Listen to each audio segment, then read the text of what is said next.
Assalamualaikum warahmatullahi wabarakatuh.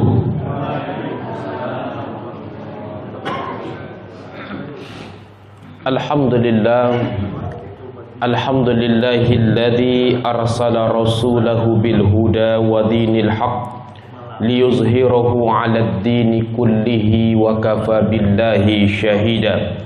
Ashhadu an la ilaha illallah wahdahu la syarika lah wa ashhadu anna Muhammadan abduhu wa rasuluhu la nabiyya ba'dah. Allahumma salli ala sayyidina Muhammad wa ala ali sayyidina Muhammad. Allahumma la ilma lana illa ma 'allamtana innaka antal alimul hakim. Rabbi shrah li sadri wa yassir li amri wahlul 'uqdatam min lisani yafqahu qawli. Bapak Ibu jamaah Masjid Al-Barakah rahimakumullah, bersyukur kita kehadirat Allah Subhanahu wa taala pada subuh kali ini di pertengahan bulan Rajab. Kita masih diberikan kesempatan, masih diberikan kesehatan, umur yang panjang hingga dapat kita melaksanakan salat subuh berjamaah. Dan insya Allah kita lanjutkan kajian rutin kita hingga masuk waktu syuruk nantinya. Bersalawat kita ke hadirat baginda Rasulullah dengan mengucapkan Allahumma salli ala Sayyidina Muhammad wa ala ali Sayyidina Muhammad. Bapak Ibu sekalian, hari ini kita sudah berada di tanggal 16 Rajab. PP Muhammadiyah dalam Majelis Tarjih wa Tajdid sudah menetapkan 1 Ramadan jatuh tanggal 11 Maret. Cuman kita masih nunggu sidang isbat nanti dari pemerintah, apakah sama 11 Maret ataukah 12 Maret atau mungkin lebih cepat 10 Maret.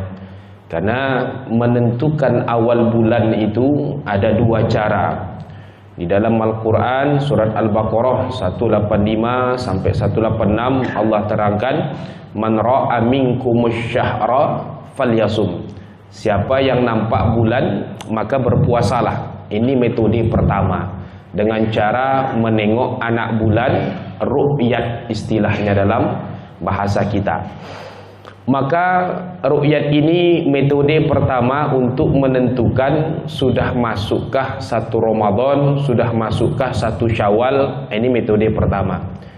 Kalau terjadi hujan atau kabut, maka di akhir ayat ini Allah jelaskan pula walitukmilul iddata walitukabbirullaha ala ma hadakum. Kalau tak nampak maka sempurnakan hitungan bulan tadi. Nah, metode menyempurnakan hitungan bulan inilah yang disebut dengan metode hisab. Maka kalau tahun Masehi itu kan kita menggunakan hisab, Bapak Ibu sekalian. Bapak Ibu mungkin kita waktu sekolah dulu kan ada menghitung Januari itu berapa hari, kan pakai ini biasanya, Januari 31 biasanya. Nanti Februari 28. Kalau sekarang 2024 habis dibagi 4 kabisat, maka 29 dia. Maret nanti 31, April 30 lagi, Mei 31, kan begitu hitungannya. Itu hisab. Jadi kita bisa menentukan bulan ini ada berapa harinya, bulan ini ada berapa harinya. Maka dengan metode hisab, raya 2 tahun lagi pun bisa kita tentukan kapan. Kalau kita menyempurnakan bulan Ramadan sekian hari, Safar sekian hari, Muharram sekian hari, Rabiul Awal sekian hari, ketemu nanti kapan tanggal 1 tiap-tiap awal bulan itu.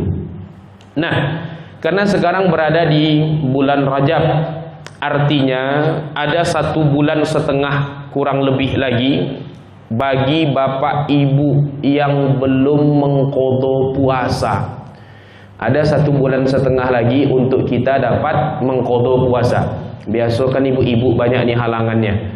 Setiap bulan Ramadan ada tah 3 tah 4 hari mungkin dia berhalangan, maka ada 1 bulan setengah lagi untuk dapat mengqadha puasa ini. Apa sebab? Kalau sampai Ramadan nanti ibu atau bapak belum mengqadha puasa yang tertinggal kemarin, maka nanti kenanya dua.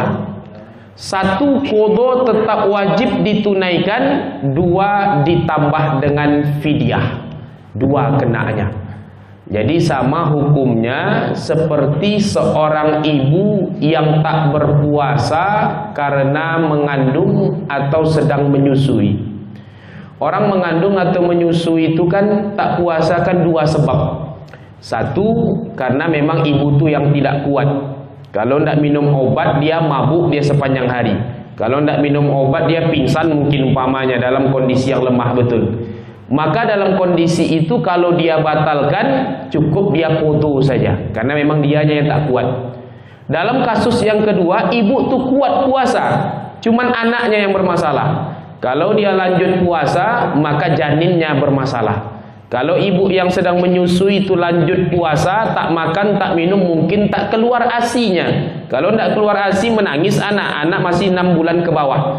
Maka dalam kondisi itu dia batalkan puasa karena anaknya, bukan karena dirinya. Ini yang kena dua kata ulama. Dia wajib qadha juga harus membayar fidyah.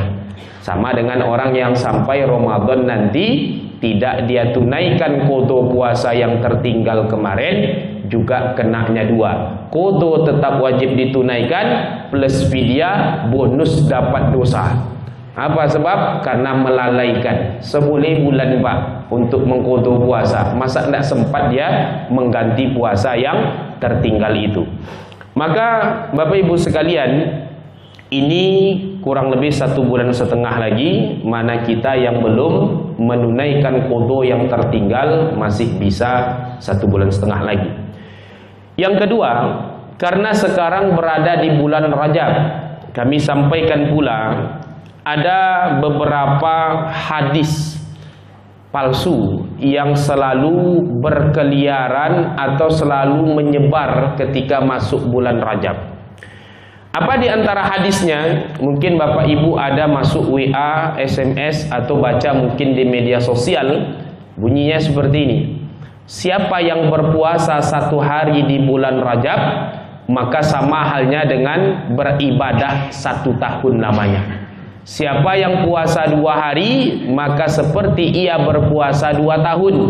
Kalau sampai puasanya 7 hari, maka dia terbebas dari api neraka. Kalau sampai 8 hari, maka dia boleh masuk ke surga dari pintu manapun yang dia suka. Pernah dengar Pak? Ibu pernah dengar Bu ya? Mungkin ada dapat WA ini kemarin. Ini hadis palsu kata ulama. Kalaulah betul hadis ini enak Bapak tu, solatnya 5 waktu tidak pernah ke masjid, puasa Ramadan tidak, zakat mal jangankan zakat mal, zakat fitrah pun tak dibayar ya, sedekah tidak pernah. Macam-macam orang bak kata pepatah itu, Pak nanggung menggali padi, padi dijamu di ati baya. Islam tanggung kafir tak jadi di ma besok inyokan tagak. Kok kan ada orang macam itu, disebut muslim tapi jarang solat, disebut muslim tak pernah puasa, disebut muslim tak pernah bayar zakat. Ada orang-orang macam ini, tiba-tiba Rajab puasa dia 8 hari, boleh masuk surga dari pintu manapun yang dia suka. Kalaulah betul hadis ini kan aman Bapak tu, tak pernah puasa Ramadan, tak pernah solat, tak pernah zakat, tak pernah baca Quran, tak pernah melakukan amal ibadah, Rajab itu aja yang dia pakai. 7 hari bebas api neraka, 8 hari boleh dia masuk surga dari pintu manapun yang dia suka. Maka kata ulama, isi hadis ini saja tak sesuai dengan nalar manusia, tak sesuai dengan akal. Itu yang pertama. Nanti ada pula hadis yang lain, siapa yang mengabarkan masuknya 1 Rajab, maka pahalanya sama dengan beribadah 80 tahun. Nah, ini lebih hebat pula lagi nih. Bisa dia melakukan, ngabarkan aja, besok masuk 1 Rajab, dapat dia pahala melakukan ibadah 80 tahun. Kadang ada pula ditambah di bawahnya itu, siapa yang menyebarkan hadis ini, tunggulah 10 hari kemudian dapat kebaikan. Siapa yang tak menyebarkan, tunggulah azab 10 hari lagi. Ada pula biasa ditambah embel-embel itu di bawah. Maka Bapak Ibu sekalian, tentu hadis-hadis ini bukanlah hadis. Ini tidak bersumber dari Nabi Muhammad SAW. Akan tetapi bukan berarti kita tak boleh puasa di bulan Rajab. Ada memang perintah atau keutamaan puasa di bulan Rajab, tapi dalilnya umum. Yang dipakai adalah dalil dianjurkannya berpuasa di bulan-bulan haram. Bulan haram itu ada 4, Zulqa'dah, Zulhijjah, Muharram, kemudian bulan Rajab. Maka di bulan-bulan itu yang 4 itu memang dianjurkan puasa. Tetapi puasanya kata para ulama, puasa sunnah biasa ketika dilakukan di bulan Rajab, dia mendapat pahala berlipat ganda. Jadi puasa Senin Kamis atau mungkin pada tanggal 13, 14, 15 dibikin puasa Ayyamul Bid, maka pahalanya berlipat ganda. Atau qadha puasa yang belum sempat tertunaikan, bayar di bulan Rajab, pas pula hari Kamis, banyak dapat double-nya itu. Dapat Kamisnya, dapat qadhonya, dapat pula pahala Rajabnya. Begitu kata para ulama. Jadi dia tidak puasa khusus. Maka Bapak Ibu sekalian, ini yang perlu kita pahami tentang keutamaan-keutamaan di bulan Rajab ini. Boleh berpuasa tapi tidak meyakini kalau kita berpuasa dapat seperti ini. Apalagi sampai meyakini kita akan terbebas dari api neraka hanya dengan melakukan 7 hari puasa di bulan Rajab ini. Baik, pada kesempatan kali ini kita lanjutkan kajian tafsir kita. Terakhir kemarin kita membahas surat Al-A'la sampai pada ayat yang keempat, walladzi akhrajal mar'a. Surat Al-A'la ini sebagaimana yang kita sampaikan sebelumnya adalah surat yang suka dibaca oleh Nabi Muhammad ketika berkumpulnya orang-orang banyak. Di antaranya dibaca ketika salat Jumat, dibaca di dalam salat Idul Fitri, Idul Adha. Biasa kan imam itu yang dibaca. Rakaat pertama Sabbihisma rabbikal a'la, rakaat kedua Hal ataka hadithul ghasyiyah. Ini surat yang dianjurkan. Kemudian juga dia biasa dibaca ketika salat witir. Bulan Ramadan, rakaat pertama imam juga biasanya membaca Sabbihisma rabbikal a'la dalam salat witir. Rakaat kedua qul ya ayyuhal kafirun. Rakaat ketiga qul huwallahu ahad. Dalam hadis lain ditambah dengan qul a'udzu birabbil falaq, qul a'udzu birabbin nas. Nah, Bapak Ibu sekalian, pada ayat yang kelima kita lanjutkan faja'alahu ghuta'an ahwa. Ayat yang keempat Allah katakan kemarin walladzi akhrajal mar'a. Allah menciptakan rerumputan, awalnya tumbuh hijau segar. Kemudian setelah itu Allah katakan faja'alahu ghuta'an ahwa. Rumput yang tadinya hijau segar lambat laun dia akan kering kehitam-hitaman lalu kan mati. Maka semua makhluk Bapak Ibu sekalian sama halnya dengan rumput tadi. Dulu Bapak nampak gagah, lincah, kemana-mana berjalan kaki sanggup. Tengoklah kondisi kita sekarang. Kini umur dah 50, 60. Rambut uban dah mulai bertabur. Mata mulai kabur. Gigi bergugur. Apalagi kulit dah mulai kendur. Makan pun kalau makan nasi tak bisa lagi ganti dengan bubur. Kanlah beda dulu. Dulu kalau masih anak-anak dekat-dekat Ramadan ni dah keliling kampung ni, cari kaleng, cari bambu untuk bikin meriam biasa ya Pak. Dulu waktu masih anak-anak kan macam itu dulu. Kini kan tak sanggup seperti itu lagi. Makan punlah diatur-atur gini. Kalau makan daging punlah di blender lo gini. Makan pakai pipet kan, barulah bisa makan daging tadi. Makan rendang tu dulu sebentar selesai itu. Kini orang dah bubar semua makan, awak belum enggak selesai lagi. Banyak yang nyangkut pada yang tertelan lagi. Maka Bapak Ibu sekalian,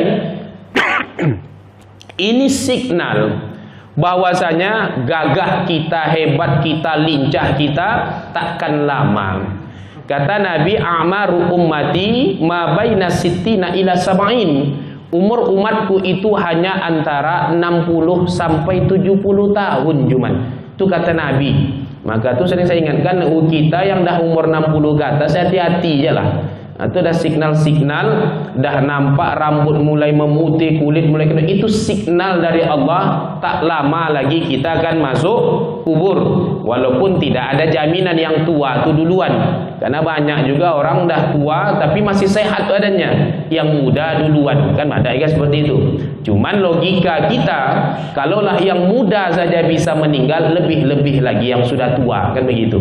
Tidak ada syarat orang meninggal itu haruslah orang yang sakit. Ada orang sakit lama tapi masih panjang nggak umurnya walaupun sakit terus. Ada orang sehat-sehat aja pagi siang meninggal dia. Nah, tapi logika kita, kalaulah orang yang sehat saja bisa meninggal, lebih-lebih lagi kita yang sakit. Kan begitu logikanya. Maka Bapak Ibu sekalian, mungkin 100 tahun dari hari ini, kita yang ada di masjid ini tinggal nama aja lagi Bapak Ibu sekalian. Nah, kan ada orang bertahan 100 tahun, apalagi kita dah umur 40, 50 hari ini, dah 150, 140, tidak ada orang yang bertahan sejauh itu. Rumah kita yang besar hari ini kan kita wariskan ke anak cucu kita. Pekerjaan bapak ibu hari ini tentu sudah berpindah ke orang lain. Apalagi kendaraan mewah yang bapak pakai, Pajero kah bapak pakai hari ini, entah pakai apa Ferrari mungkin, nanti 100 tahun yang akan datang jadi barang-barang antik di museum tuh.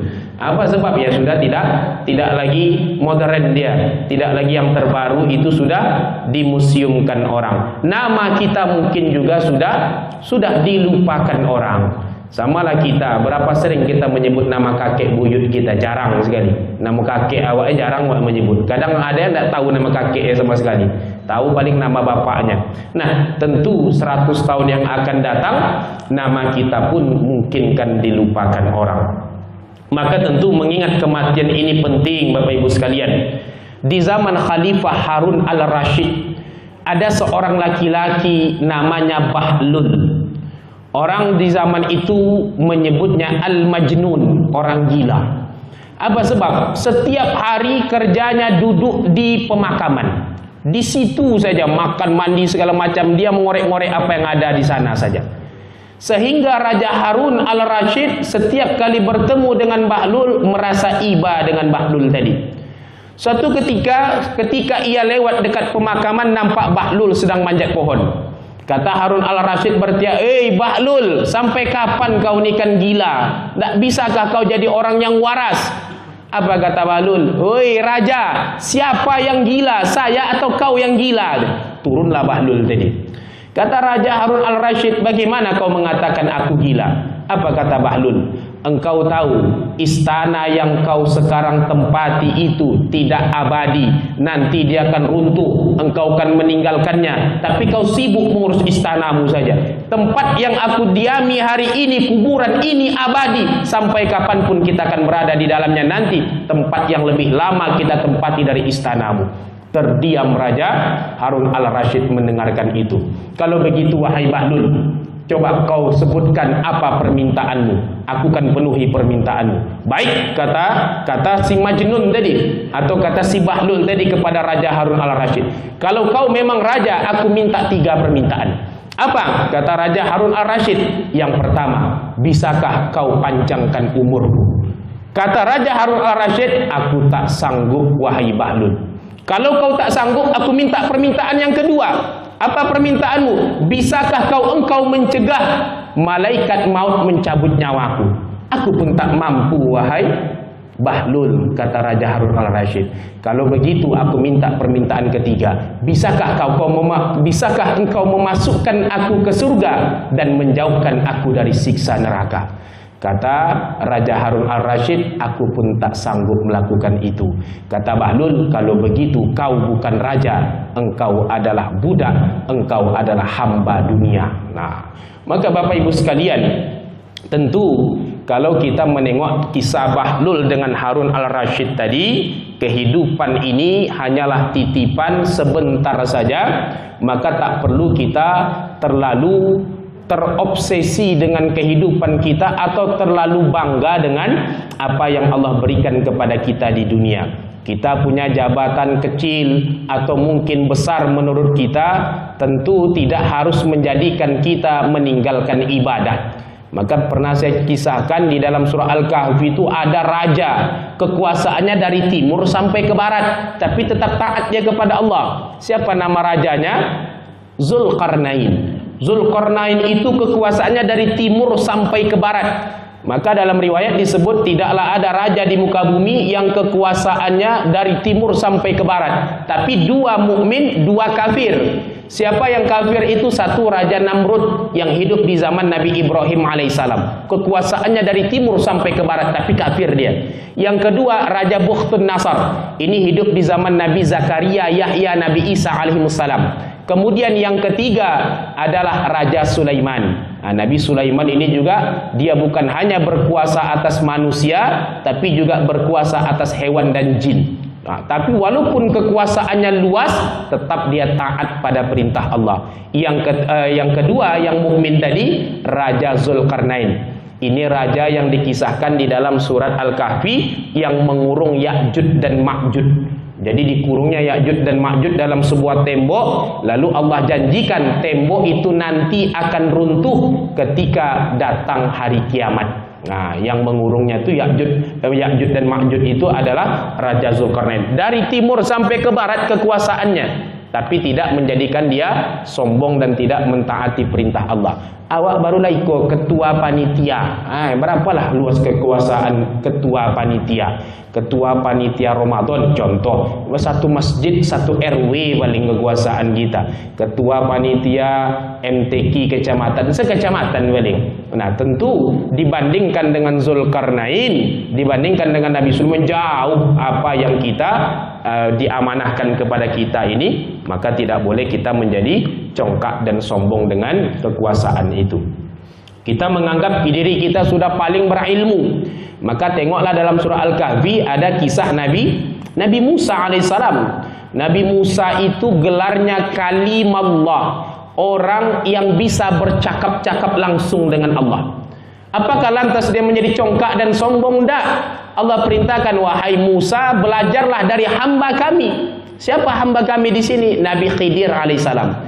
Maka kemudian datanglah Nabi Musa mencari Nabi Khidir. Bapak baca kisahnya dalam surah Al-Kahfi, dia bawa seorang murid namanya Yusha bin Nun dalam tafsir. Lalu dia bawa seekor ikan. Kata Nabi Musa, kalau ikan ini lepas nanti, disitulah kita akan bertemu Nabi Khidir. Jalanlah mereka di tepi pantai itu. Tidak sadar ketika mereka istirahat, melompat ikannya tadi ke laut. Tapi mereka tidak sadar. Ketika mereka melanjutkan perjalanan, lalu Nabi Musa bertanya, mana ikan tadi wahai Yusha bin Nun? Tidak sadar saya ya Nabi Musa, ketika kita istirahat tadi, ikan tadi melompat ke laut. Nah, maka pada waktu itu mereka kembali, disitulah Nabi Musa bertemu dengan Nabi Khidir. Maka banyak pelajaran yang dia ambil dari Nabi Khidir. Apa yang Nabi Musa tahu ternyata tidak lebih hebat dari Nabi Khidir. Nah, maka itulah kemudian Nabi Musa pun belajar banyak dari Nabi Khidir. Maka Bapak Ibu sekalian, ini menunjukkan sehebat-hebatnya ilmu kita, kita jangan menjadi sombong, tetap taat akan apa yang Allah perintahkan kepada kita. Apapun titel kita, mau S1, S2, S3, S-Teler, S apapun lah, jangan menjadikan kita congkak, sombong, menganggap awaklah yang paling hebat, awaklah yang paling soleh, awaklah yang paling mantap di kampung nih. Tidak ada yang boleh memerintahkan saya lagi, karena saya yang paling tinggi ilmunya. Maka ini menunjukkan kecongkakan kita. Maka ini kata Allah, faja'alahu ghuta'an ahwa. Tadi rumput itu dia segar hijau, nanti dia akan hitam mengering lalu mati. Sama dengan kita pun nanti akan menemui ajal kita. Cuman belum saja waktunya. Maka kalau kita datang ke acara pernikahan Bapak Ibu sekalian, belum tentu kita yang menengok ini semuanya akan menikah. Tapi kalau datang kita menengok orang mati, yakinlah kita pun semua akan mati. Kan banyak kita nih yang masih jomblo-jomblo nih. Nah, nengok orang nikah kan belum pasti awak akan menikah juga, Pak. Tapi kalau nengok orang mati, itulah pasti itu. Maka jangan menengok orang mati itu merasa mati itu punya orang aja. Awak tidak akan mati-mati rasanya. Padahal mati itu semua makhluk sama. Jangankan kita manusia, malaikat pencabut nyawa pun ada ajalnya.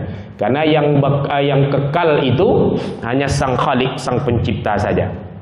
Maka Bapak Ibu sekalian, ini makna faja'alahu ghuta'an ahwa. Kemudian Allah katakan, sanuqri'uka fala tansa illa ma syaa Allah. Wahai Muhammad, kami akan menyampaikan, membacakan Al-Quran atasmu, fala tansa, dan kau takkan lupa. Illa masya Allah, kecuali kalau Allah menghendakinya. Bapak Ibu sekalian, ayat yang ke-6 ini kata ulama, satu, menunjukkan Al-Quran itu disampaikan kepada Nabi Muhammad secara lisan.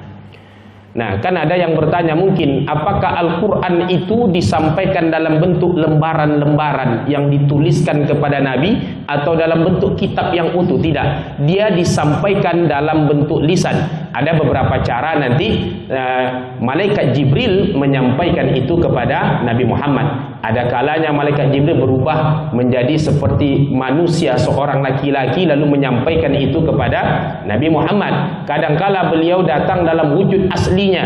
Kadangkala Nabi Muhammad dimasukkan ke dalam hatinya oleh malaikat Jibril. Kadangkala dengan suara seperti gemerincing lonceng. Itu ada beberapa riwayat bagaimana malaikat Jibril menyampaikan wahyu kepada Nabi Muhammad. Yang kedua, apa yang Allah tegaskan, fala tansa, dan engkau takkan lupa.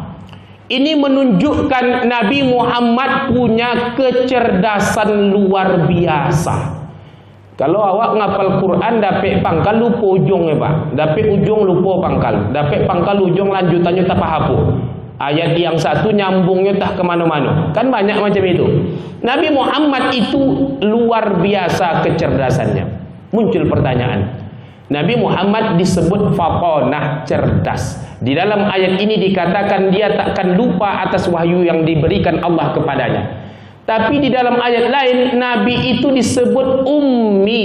Apa ummi? Buta huruf, tak bisa membaca, tak bisa menulis. Ada orang yang bertanya, lalu di mana letak cerdasnya Nabi Muhammad?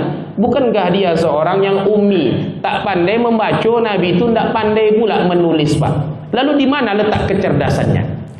Bapak Ibu sekalian, Nabi Muhammad SAW Allah jadikan, Allah takdirkan tak bisa membaca dan menulis, kata para ulama.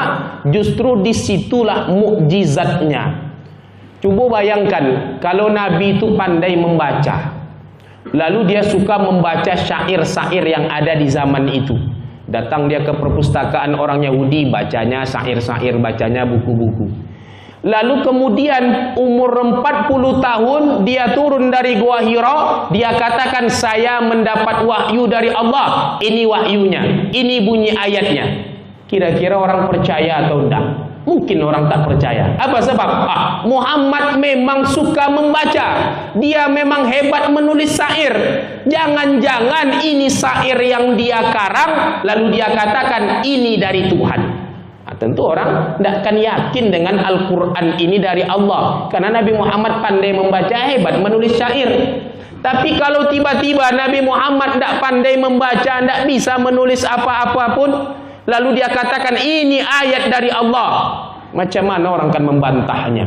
Kalau disebut karangan dia tidak pandai menulis. Disebut karangan dia tidak pernah membaca sebelumnya. Mustahil itu karangan Nabi Muhammad.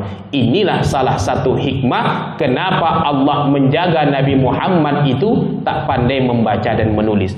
Tetapi kecerdasan beliau, kecerdasan akalnya, beliau terkenal amat cerdas, pintar. Maka itu syarat menjadi nabi itu minimal 4 sifat harus ada di dalam dirinya. 1, sidik, jujur. Kalau awak masih pernah mengota sekali saja seumur hidup, orang tidak akan percaya sama awak. Walaupun sekali cuma. Kalaulah Nabi pernah berbohong saja sekali saja seumur hidup, tentu orang mungkin agak ragu tahiyatan. Tak, dia kan dulu pernah berbohong sekali. Apalagi macam awak 3 kali sehari, setiap hari itu mengota aja. Apalagi sejak pilpres ini banyak mengota awak, si A, si B, si C, awak sebut segala macam. Tahiyatan tak berita tu. Ini pula ketika kita menyampaikan sesuatu, tentu orang ragu dengan kita. Tahiyatan tak yang disampaikannya ini. Maka itu pernah kami sampaikan, Nabi Ibrahim itu Pak berbohong 3 kali cuman seumur hidup, kata Nabi Muhammad. 3 kali seumur hidup. Awak 3 kali sehari. Asalkan ditanya kawan lah di mana bang? OTW. Tahi mana OTW? Pada baru jago, baru OTW ketawa tu. Asal lah sejak lah punya handphone kau banyak dutu awak kadang. Nah, Tapi lah ada video call-nya agak-agak payah lah, berdusta sedikit kan. OTW di video call mau kawan, itu tidak bisa mengelak lagi itu. Kadang kita nih baru bangun tidur dah di jalan kata kita. Nunggulah kawan tadi sejam, tidak datang-datang juga. Padahal baru kan mandi, baru kan berbaju. Itu model kita. Nabi Muhammad seorang nabi, seorang rasul, tak pernah berbohong seumur hidupnya. Ini Nabi Muhammad. Nabi Ibrahim tadi berbohong, itu pun bukan untuk dalam rangka keuntungan pribadi, tidak, tapi untuk menyadarkan kaumnya. Ketika dia ditanya oleh kaumnya, siapa yang menghancurkan patung berhala ini? Kata Nabi Ibrahim, tanyalah sama yang besar itu. Mungkin dia yang menghancurkan. Itu bohongnya dia. Padahal dia yang menghancurkan. Supaya kaumnya berpikir. Lalu berpikirlah kaumnya, mustahil patung yang besar itu bisa menghancurkan. Kau yang menghancurkan Ibrahim. Itu contoh bohongnya Nabi Ibrahim. Yang pertama, dia berbohong ketika kaumnya mengajak pergi berburu. Kata Nabi Ibrahim, saya tidak ikut, saya sakit. Padahal beliau sehat. Cuman kata ulama, Nabi Ibrahim memang tak sakit badannya, tapi sakit pikirannya. Memikirkan kaumnya yang bodoh mau menyembah patung yang mereka buat sendiri. Nanti yang ketiga, ketika Nabi Ibrahim sampai ke Mesir. Waktu itu Fir'aun penguasa Mesir, asalkan nampak perempuan cantik sedikit, ditangkapnya, dijadikannya istri. Nabi Ibrahim, istrinya Sarah itu cantik luar biasa. Maka ketika sampai di Mesir, kata Nabi Ibrahim, wahai Sarah, kalau kau nanti ditangkap oleh penguasa Mesir, jangan kau katakan kau itu istriku, tapi katakan kau saudaraku. Nah, kata Sarah, kalau gitu bohong kita. Kata Nabi Ibrahim, tidak, kau kan saudaraku seakidah. Tidak juga bohong itu, kan betul juga saudara seakidah. Memang ditangkap dia oleh Raja Mesir. Lalu kemudian ketika didekati oleh Raja Mesir, kemudian kaku badan raja tersebut. 3 kali dia lakukan itu kaku, akhirnya dia lepaskan Sarah, lalu diberikan hadiah. Itulah hadiahnya seorang budak bernama Hajar. Inilah kemudian nanti menjadi istri Nabi Ibrahim yang kedua. Bapak Ibu sekalian, maka ada yang pertama tadi jujur, yang kedua amanah. Maka seorang nabi dan rasul amanah. Apa maksud amanah? Dia menjaga sikapnya. Ketika dia mengamanahkan orang sholat, mengamanahkan orang untuk berbuat baik, maka seorang rasul yang harus mencontohkan itu terlebih dahulu. Nah, bapaknya asik main domino umpamanya, tidak mau anak dari sholat. Pergilah sholat, pergilah mengaji ke masjid, kata maknya. Maknya nonton Ikatan Cinta di rumah. Malih anak tadi ke masjid. Maknya nonton sinetronnya, kok jauh awak disuruh ke masjid. Tidak mau dia, karena kita menyuruh, tidak mengajak. Bagaimana mungkin seorang yang cerdas dan sehebat Umar tapi tidak mendapatkan hidayah dari Allah? Wah, dipujinya dulu Umar itu. Tentu orang kalau udah dipuji gitu kan agak tersindir sedikit, lambat laun dapat juga hidayah Umar tadi. Kalau awak mungkin, woi penunggu neraka jahanam, tambah tak maulah kawan tadi mendengar ajakan kita. Begitulah cara Nabi Muhammad mengajak orang untuk masuk ke dalam agama Islam. Sampai di Taif, Nabi dilempari orang, dilempari anak-anak, dilempari oleh kaum perempuan. Lalu kemudian luka badan Nabi. Nabi meninggalkan Taif. Ketika beliau meninggalkan Taif, jauh dari tempat itu datang malaikat Jibril. Kata malaikat Jibril, wahai Muhammad, kalau kau mau, atas izin Allah, kami angkat gunung tu, kami hempaskan ke negeri Taif. Kalau awak lah macam Nabi itu pak, gaskanlah.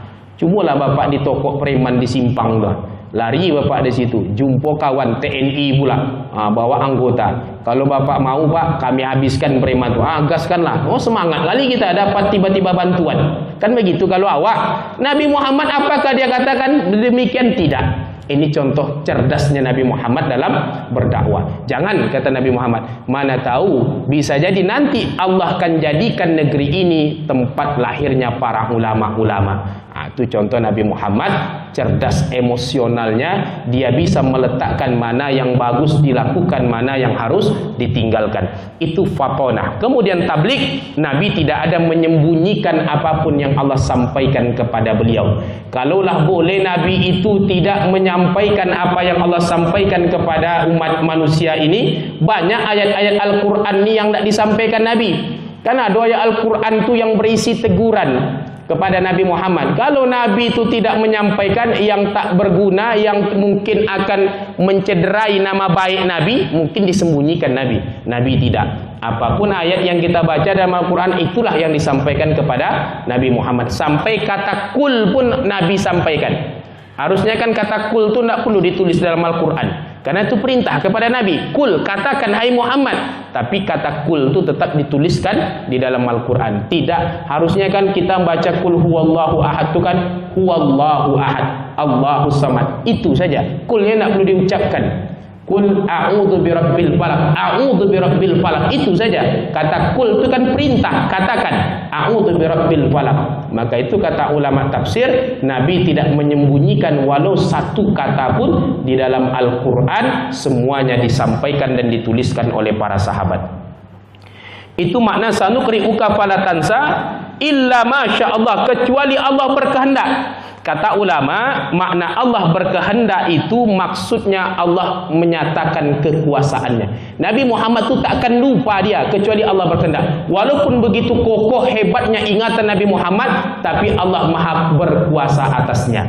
Ini Allah ingin menunjukkan maha kuasanya saja. Ini sama dengan mungkin ada pertanyaan, kenapa ada malaikat? Kan ada mungkin bertanya itu, Pak.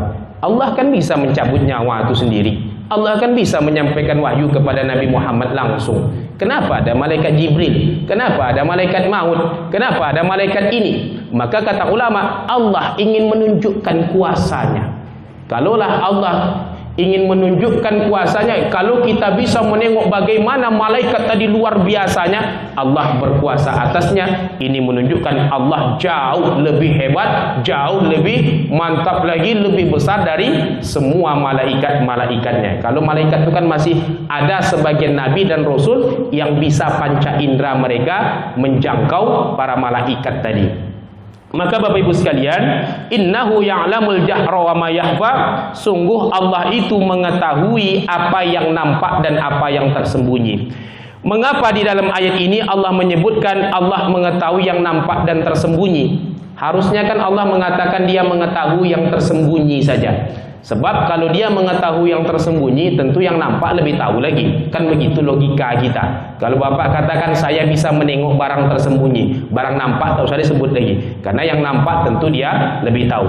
Kata ulama, Allah katakan saya mengetahui yang nampak dan tersembunyi, karena bagi Allah tak ada bedanya yang nampak dan tersembunyi, itu sama saja.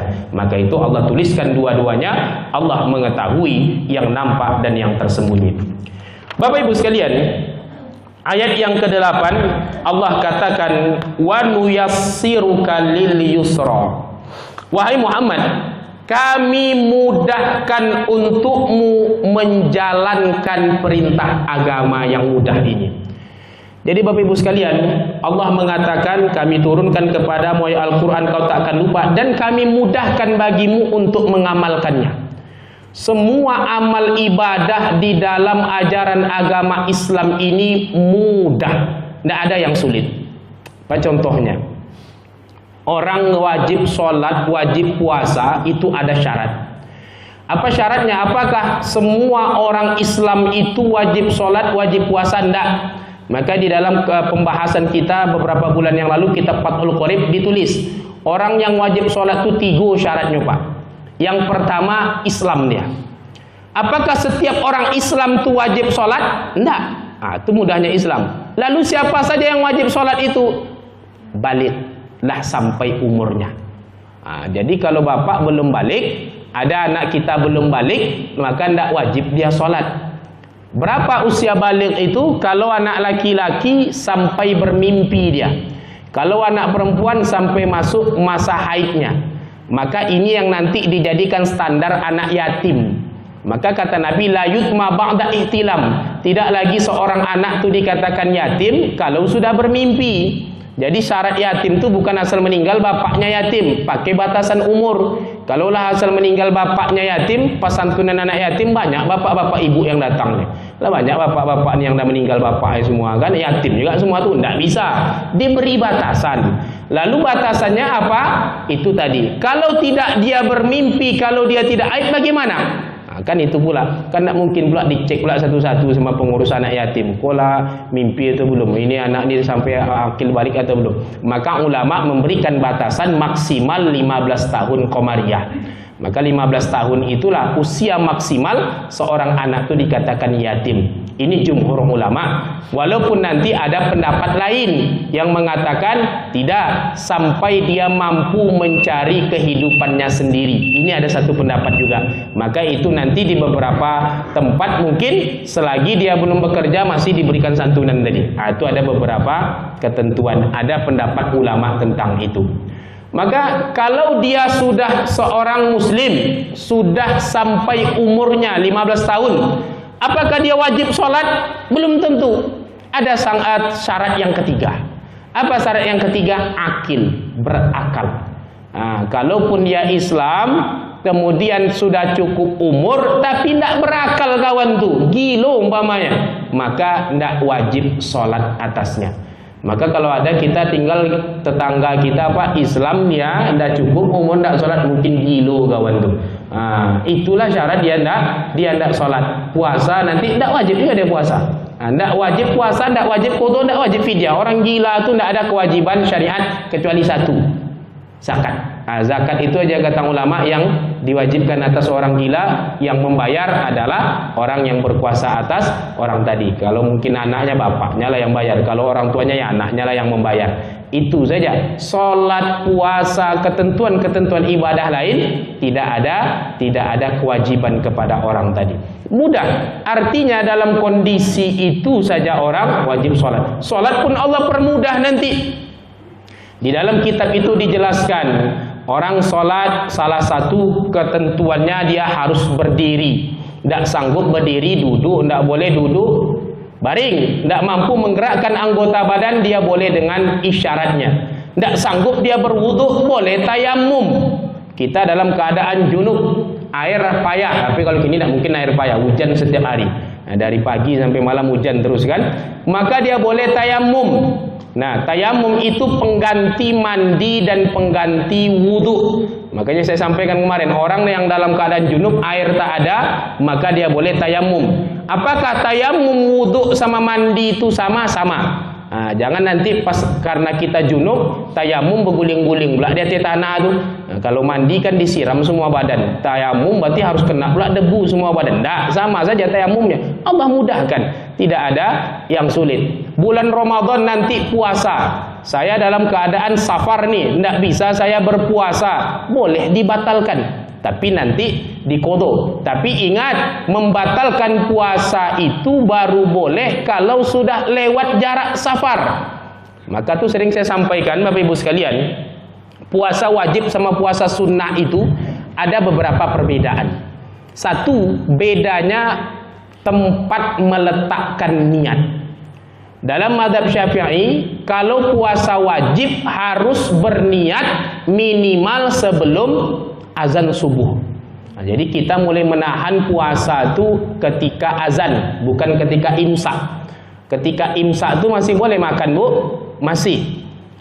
Karena di zaman Nabi memang tidak ada imsak. Zaman Nabi tidak ada alarm, Mbak, tidak ada jam. Jadi bagaimana? Kapan mulai menahan puasa? Pas azan subuh. Kalau tiba-tiba langsung azan subuh Bilal, apa ya nanti? Mana orang yang lagi makan, tiba-tiba azan tanpa ada peringatan, tetelan nanti bagaimana? Orang sudah azan. Azan orang di Masjid Al-Barokah, tak ada signal sama sekali. Kita tidak tahu pula jam berapa masuk subuh nih. Tiba-tiba langsung azan. Sedangkan di mulut lagi ada makanan. Mau ditelan orang dah azan. Nak dimuntahkan rendang pula isinya nih. Akan masalah tuh. Maka itu dibunyikan alarm 10 menit sebelum itu Pak. Namanya imsak. Di zaman Nabi, Nabi perintahkan Abdullah bin Ummi Maktum bacalah Al-Quran. Kurang lebih 50 ayat. Kalaulah baca Al-Quran Abdullah bin Ummi Maktum, tanda sebentar lagi masuk azan subuh. Maka orang ketika sudah imsak itu diperintahkan cepat makannya. Kalau sudah imsak jangan menambu je Bu. Khawatirnya sedang menambu azan subuh orang, maka batal atau yang ada di mulut harus kita muntahkan. Mending kalau yang di mulut tadi air dah minum kita seteguk. Pula sudah tu. Aku kan masalah kok. Lama tu coki itu Pak sampai maghrib. Tidak sudah kan masalah. Karena itulah ada imsak. Walaupun sebagian ulama menyebut istilah imsak itu tidak tepat. Karena imsak itu kan secara bahasa artinya menahan. Padahal ketika imsak belum lagi kita menahan. Maka yang lebih tepat istilahnya at-tanbih, peringatan. 10 menit lagi, kalau di jalan macam lampu kuning lah imsak tu, bentar lagi kita akan masuk waktu azan. Azan yang mana? Azan yang dekat. Kadang awak tu kreatif pula. Alal barokah baru azan. Bu Masjid Nur Hijrah tu azan lagi. Beko lah dulu. Nah, selesai azan Masjid Al Nur Hijrah, ahli kelas belum lagi. Nunggu di kelasnya lah awak. Giliran sahur nunggu yang paling lama. Giliran berbuka mana yang paling copek. Wah, rupa azan Jakarta pula. 10 menit awak bantai berbuka. Itu batal pula. Maka tidak bisa. Tentu mana yang paling cepat kata ulama itu dijadikan patokan. Maka orang puasa wajib itu minimal berniat sebelum azan subuh. Sedangkan puasa sunnah boleh sebelum azan zuhur. Apa dalilnya? Nabi Muhammad SAW pulang ke rumahnya, lalu bertanya pada Aisyah, "Wahai Aisyah, ada tidak makanan?" Kata Aisyah, "Tidak ada ya Rasulullah." "Kalau begitu saya puasa." Itu diucapkan Nabi pas waktu duha tu. Nah, tapi dengan syarat kata ulama, ibu solat di masjid nih hari Kamis, hari Senin besok umpamanya. Selesai solat subuh, baca Quran sampai waktu syuruk. Selesai syuruk, ibu lanjut baca Al-Quran sampai jam 10. Lalu setelah itu pulang ke rumah. Lalu kata ibu, "Nih, malilah masak hari ko, puasa sunnah sajalah, sah puasa sunnah. Dengan catatan belum makan dan minum dari subuh." Nah, itu ketentuannya. Kalau lah makan lontong lo di masjid, lah minum lo teh segole atau puasa lah tu tidak sah lagi puasa. Kan ada makan minum tadi. Ketentuannya itu, dia tidak makan dan minum dari subuh, lalu baru berniat sebelum zuhur, patokannya kata ulama Syafi'i, sah puasa sunnahnya. Puasa wajib tidak bisa. Nah, maka kenapa saya sampaikan, ada orang kadang pas pulang kampung safar, karena dia tahu besok pulang kampung, tak niat dia malam. Ah, besok awak pulang kampung tak usahlah puasa leh. Nah, kan ada yang kayak gitu Pak, malam tak berniat. Tiba-tiba sampai dia pulang kampung, sampai Pelalawan banjir, mutar balik ke belakang. Pulang kampung tak jadi, puasa pun tak. Kan masalah tu. Kalau dulu mending kini banjir. Dulu waktu Covid baru sampai Simpang Beringin, suruh putar balik polisi. Tak boleh pulang kampung Pak, putar balik. Puasa ndak hari itu dah. Pulang kampung pun ndak. Sampai Simpang Beringin pulang kampung. Nah, kan masalah itu Bapak Ibu sekalian. Maka itu kata ulama, malam dia harus berniat dulu, wajib dia berniat. Kalau nanti sudah di jalan lewat jarak safar 80 km paling pendek, lalu dia kemudian tak sanggup mau membatalkan, boleh, tidak berdosa dia. Maka nanti dikodok. Itu kata Allah, wa nuyassiruka lil yusra. Kami mudahkan urusan agama, tidak payah-payah. Nah, kalau bapak punya emas, ibu punya emas, keluarkan zakat. Berapa? Itu pun ada ketentuannya. Apa ketentuan zakatnya itu? Uang yang ibu miliki atau emas itu sampai 20 dinar. Berapa 20 dinar itu? 1 dinar itu 2,5 emas, 2,5 gram. Nah, 2,5 apa 2/4 gram? Kurang lebih 85 gram emas. Itu beratnya, barulah ibu keluarkan zakatnya kalau sudah dimiliki 1 tahun. Kalau belum 1 tahun tidak juga dikeluarkan. Kemudian itu pun kalau emas simpanan. Kalau emas perhiasan tidak. Apa bedanya perhiasan itu? Perhiasan itu memang dipakai. Apa contoh emas perhiasan? Biasanya mahar. Orang mahar itu diberikan biasanya bukan untuk disimpan, tapi memang untuk perhiasan yang dia pakai. Ada cincin tunangan, gelang, kalung diberikan waktu nikah dulu. Kan jarang orang kan menjual ini Pak. Biasanya memang untuk dipakai sebagai perhiasan. Walaupun beratnya lebih dari 20 dinar, tidak wajib dia dikeluarkan zakat. Tapi kalau ibu membeli emas dengan tujuan untuk simpan, nanti kalau naik harga saya jual balik, investasi namanya itu, maka itu yang wajib dikeluarkan zakatnya. Kalau yang dipakai tadi tidak, kecuali beratnya sampai kurang lebih 900 gram, dokek sekilo. Ada tidak umi ibu dokek sekilo yang dipakai? Itulah macam toko mie berjalan tu, barulah wajib dikeluarkan. Saya yakin tidak ada emas ibu ni sekilo, kecuali di rumah ada emas Jawa tu, iyalah tu. Emas Jawa tu ada 60 kilo mungkin tu, 70 kilo kan emas Jawa kan. Nah, selain itu biasanya tidak sampai. Emas yang dipakai kalau sampai 1 kilo dalam satu pendapat baru dia dikeluarkan zakat, itu pun sekali seumur hidup cuman. Nah, tapi kalau emas simpanan dikeluarkan tiap tahun. Allah katakan wa nuyassiruka lil yusra. Islam ini mudah, menjalankannya banyak alternatif dan rukhsah yang Allah berikan. Dah masuk waktu syuruk Pak. Ada pertanyaan Bapak Ibu sekalian? Ada yang mau ditanyakan Pak, Bu? Tak ada. Baik, karena tidak ada pertanyaan, sudah masuk waktu Pak. Nah, itulah kurang lebih yang dapat kami sampaikan. Suruh kita jam udah lewat Pak ya, 6.21, pas 10 menit kan. 6.21 waktu syuruk kan dilewatkan 10 menit, pas 6.31 sekarang. Itulah kurang lebih yang dapat kami sampaikan. Mohon maaf atas segala khilaf dan salah. Kurang lebih mohon dimaafkan. Hadanallahu wa iyyakum ajmain. Assalamualaikum warahmatullahi wabarakatuh.